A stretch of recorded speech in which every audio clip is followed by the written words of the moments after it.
Selamat pagi, Shalom, Bapak Ibu Saudara yang terkasih di dalam Tuhan. Bersama kami kembali dalam Pagi Menyapa. Saya Nur Edi Cahyono dari GKJ Purworejo. Pada pagi ini dengan tema Kesatuan Hati Menggerakkan Kuasa Tuhan. Diambil dari Mazmur 133 ayat 1 sampai dengan ayat yang ketiga. Saya bacakan Mazmur 133 ayat 1 sampai dengan 3. Persaudaraan yang rukun. Nyanyian ziarah Daud. Sungguh alangkah baiknya dan indahnya apabila saudara-saudara diam bersama dengan rukun. Seperti minyak yang baik di atas kepala, meleleh ke janggut, yang meleleh ke janggut Harun dan ke leher jubahnya. Seperti embun gunung Hermon yang turun ke atas gunung-gunung Sion. Sebab kesanalah Tuhan memerintahkan berkat kehidupan untuk selama-lamanya. Rukun pada ayat yang pertama.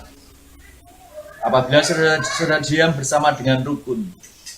Rukun mempunyai arti kebersamaan, menyesuaikan hati, saling mengalah, saling mengerti, sehingga menciptakan satu kesatuan hati.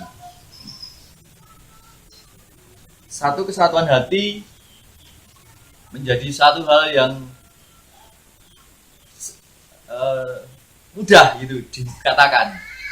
Satu kesatuan hati sepertinya sesuatu yang tidak sulit, tetapi untuk mewujudkan satu kesatuan hati di dalam setiap kehidupan kita, baik itu di dalam keluarga, di dalam bergereja, ataupun di dalam bermasyarakat, tentu tidak mudah. Nah, satu kesatuan hati di dalam Mazmur 133 ayat 1 sampai dengan 3 diumpamakan ayat 2 sampai 3 seperti minyak yang baik di atas kepala, meleleh ke janggut, yang meleleh ke janggut Harun dan ke leher jubahnya. Kesatuan hati diumpamakan seperti minyak. Pada waktu Perjanjian Lama, minyak ini tidak sembarangan minyak.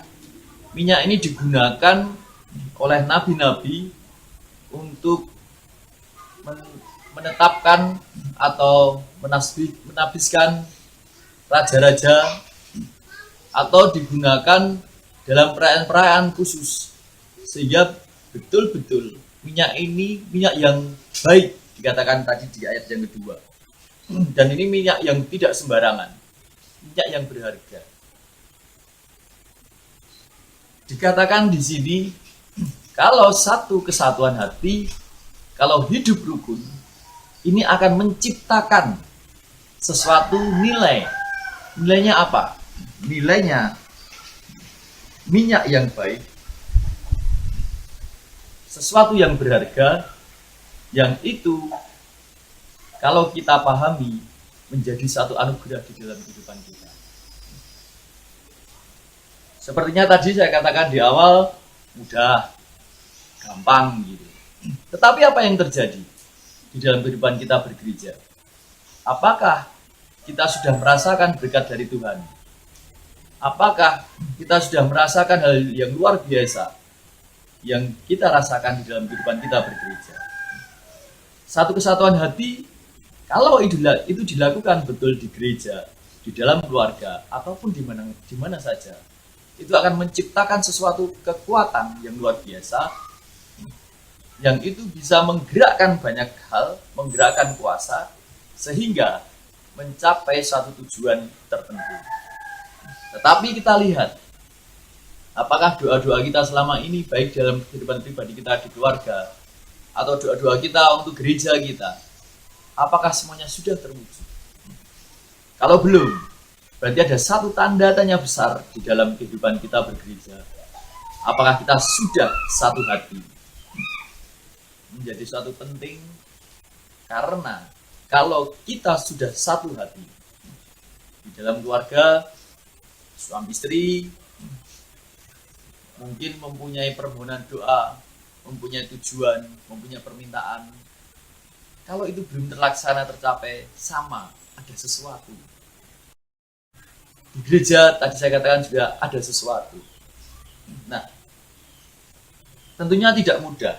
Di dalam satu keluarga hanya 2-3 orang, hanya suami istri atau 1 anak, atau 2 anak 4 orang. Itu aja tidak mudah untuk menyatukan menjadi satu hati. Apalagi di dalam gereja yang notabene mungkin kalau di GKJ Purworejo ada 1067 jiwa, mungkin ada 500-an keluarga. Tentu tidak mudah untuk menyatukan semua pikiran, di mana ada latar belakang yang berbeda, latar belakang mungkin pendidikan, latar belakang ekonomi, latar belakang kehidupan sosial. Nah, semuanya ini tentu tidak mudah untuk menjadikan satu hati. Tadi, di dalam keluarga yang cuma 2, 3, 4 orang saja sering bertengkar, sering tidak satu visi, sering tidak menjadi satu kesatuan, apalagi di dalam gereja yang luar biasa banyaknya. Tetapi, di dalam firman Tuhan, di dalam Matius 18, ayat 19 sampai dengan 20, saya bacakan. Dan lagi aku berkata kepadamu, jika 2 orang daripadamu di dunia ini sepakat meminta apapun juga, permintaan mereka itu akan dikabulkan oleh Bapakku yang di surga. Sebab di mana 2 atau 3 orang berkumpul dalam namaku, di situ aku ada di tengah-tengah mereka. Nah, sepertinya Tuhan sudah tahu. Tidak harus banyak orang, tidak harus 10 atau 50, 70, 100, tidak. Tetapi 2 atau 3 orang berkumpul dalam namaku bisa menggerakkan hati Tuhan, bisa menggerakkan kuasa Tuhan. Hari ini kita boleh belajar satu hati bukan tidak harus menyatukan perbedaan-perbedaan suku ataupun sosial ataupun latar belakang pendidikan ataupun latar belakang pekerjaan dan sebagainya. Tetapi satu hati menyatukan hati. Menyatukan hati. Mungkin kalau kita pahami di kehidupan bergereja GKJ Purworejo, bangga saya menjadi bagian GKJ Purworejo yang menjadi bagian dari bernegara bermasyarakat, menjadi bagian penting di dalam kehidupan bermasyarakat di Kabupaten Purworejo. Banyak PR, banyak yang harus dikerjakan oleh kita semua di dalam kehidupan kita, meningkatkan iman kepercayaan kita dengan apa yang boleh kita kerjakan di dalam program-program yang boleh kita buat, menjadikan satu hati tadi tidak harus menyatukan semua perbedaan, dan 2 atau 3 orang berkumpul di dalam namaku, aku akan menggerakkan segala sesuatu. Tuhan janjikan suatu nubuat yang luar biasa yang boleh kita pegang. Mari hari ini, pagi ini, kita sudah boleh mendengar nyanyian Ziarah Daud. Hidup rukun. Ketika kita boleh hidup rukun di dalam kehidupan kita, berkeluarga, bergereja, bermasyarakat, hidup rukun berarti mempunyai satu hati, satu pikiran yang sama. Ketika itu terjadi, dikatakan di ayat yang ketiga, di sana dikatakan, seperti embun gunung Hermon yang turun ke atas gunung-gunung Sion, sebab ke sana Tuhan memerintahkan berkat kehidupan untuk selama-lamanya. Kalau kita semua, saya, panjenengan semua membutuhkan berkat, mengingat berkat yang luar biasa, mari kita satu hati di dalam Tuhan. Mari kita berdoa. Puji syukur Bapa, pada pagi ini kami boleh mendengarkan sedikit firman-Mu sederhana, kiranya boleh menjadi berkat di dalam kehidupan kami hari lepas hari, terkhusus untuk keluarga kami, untuk kami bergereja, untuk kami boleh bermasyarakat, menjadikan satu kesatuan hati di dalam setiap langkah kami, untuk kami boleh menjadi berkat dan kami boleh diberkati di dalam kehidupan kami. Terima kasih Bapak, kami akan melanjutkan aktivitas kami pagi ini.